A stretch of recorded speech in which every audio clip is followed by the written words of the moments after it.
tactical mission is in that time is because during the war, right? During the day, they call the TIC, troop in contact, they call TIC, they fight on that, but at night they need coverage too. The colonists will make a move at night only. It's because easy, since the Lao government, Lao troops have a position to defend, so the communists will infiltrate and waiting when nightfall come in, and they will make a move and whatever. So our job is to go in to drop the flare to make sure keep so make sure that they cannot make any move. How many enlisted crew members? Pilot, co-pilot, navigator, flight engineer, 2 gunner, and 1 load master. And the load master took care of the flares? Yes, that's his job. The flare is very dangerous. The flare itself, you have to put into the rack to release. You just cannot open it up and throw it out. Oh, it does not work that way. The wind is so strong, you have to put in certain place. Once you get the signal from the pilot, and you can release that.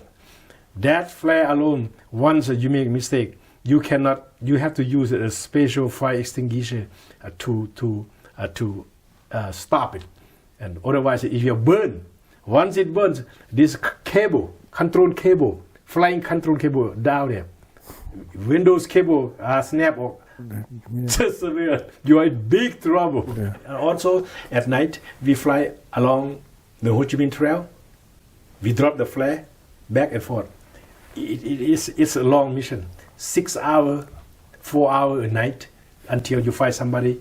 So the truck cannot move.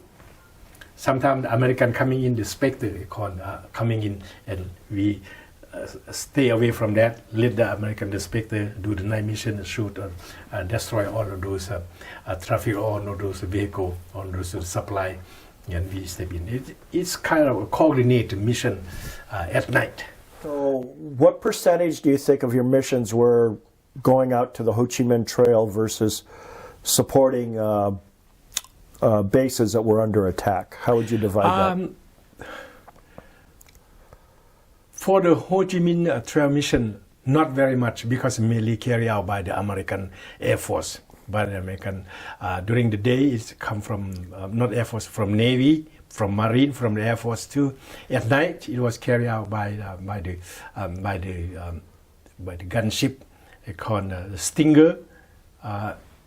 Also, later on, it become the Spectre. Spectre is C and AC-47, for which now you can they use it very effectively in Afghanistan. C-130. C-130. Yeah. AC-130. They call it Spectre.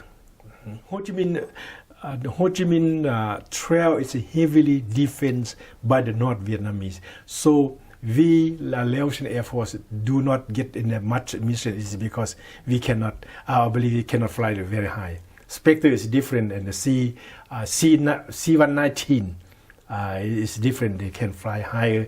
They have the light. They have the spotlight. They can at night. They can illuminate at night and locate the target. They can shoot from there. When you were on a fire support mission, what altitude would you be flying at? Roughly between let's see, 8,000 to 9,000. Rarely reach at 10,000 because the highest mountain allows it's almost over 6,000 already, 6,500 feet. Yes. But when you were actually attacking a enemy force, what altitude would you be flying at? Would you? That is a range, 7,000 to 9,000. Okay. It depends on the elevation of the area that you are working on. You have to put yourselves above 1,000 feet above the top mountain. And once at night, sometimes the thunderstorm is it can sink you up and down like this. Yeah. And I understand that you had to orbit the target at a certain bank. Yes. Could you explain how that worked? Once you first you have to get into the target itself. There's also a ground forward ground controller. Okay. You need to get into flight, prepare yourself, get into the instrument, the coordinate that you get your mission, Once you go over there and you have to drop the flare, the marker, they call the marker down, and you check with the ground. If there is ground available, you ask them so whether the target is there or not, to avoid the friendly fire. We have to, safety is very, very important. We just not fly over there, let's shoot and come home. No, that's not the way it works. People believe that we go over there and we shoot and we come home. No, we have to methodically prepare the mission in a safe way by protecting our ground force, ground troop, and also destroy the enemy. And when we go over there, we check and we make sure that we are on the right. Sometimes at night, sometimes the wind is very, very strong. You can, while you bank, it's a 30-degree bank, and you look up the marker, and your gun sight is matching, and you can fire. That's what I did. How much did the weather affect your mission activity? That is, it part of come with the territory, and the weather in that part of the world is a tropical area. Sometimes the thunderstorm will hit you without even you knowledge. By the time you see the lightning, it's too late for you already. And sometimes my mission is the thunderstorm itself is so big, we cannot fly through. We have to fly around. And we land in Thailand. Sometimes we land in Vietnam to get fuel, and before wait out until the storm is passed by and over, and we come back. That is our routine. It's not a challenge, but it's the routine that it comes with territory. So when did you come to the United States? After I escaped from Laos on that day, on June 9, 1974, so I stay in the transit camp in Udon Thani, in Udon in Thailand. Udon is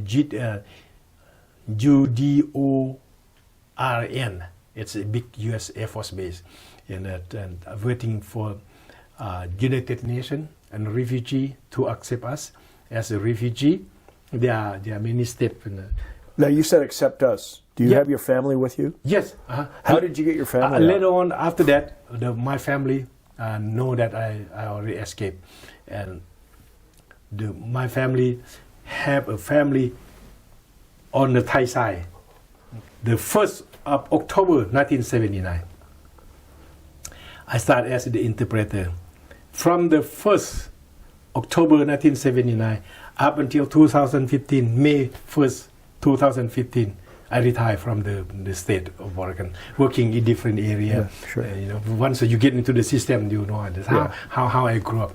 That's what I said. I do appreciate and grateful to this country, especially to the American people that accept us. I'm not talking to myself. I'm talking with other people, about refugee that get opportunity, get love, and get help, serious help, and later on we become a people of this country. We are here to stay, and we contribute to the country, to the country, help the country, and we become the productive citizen.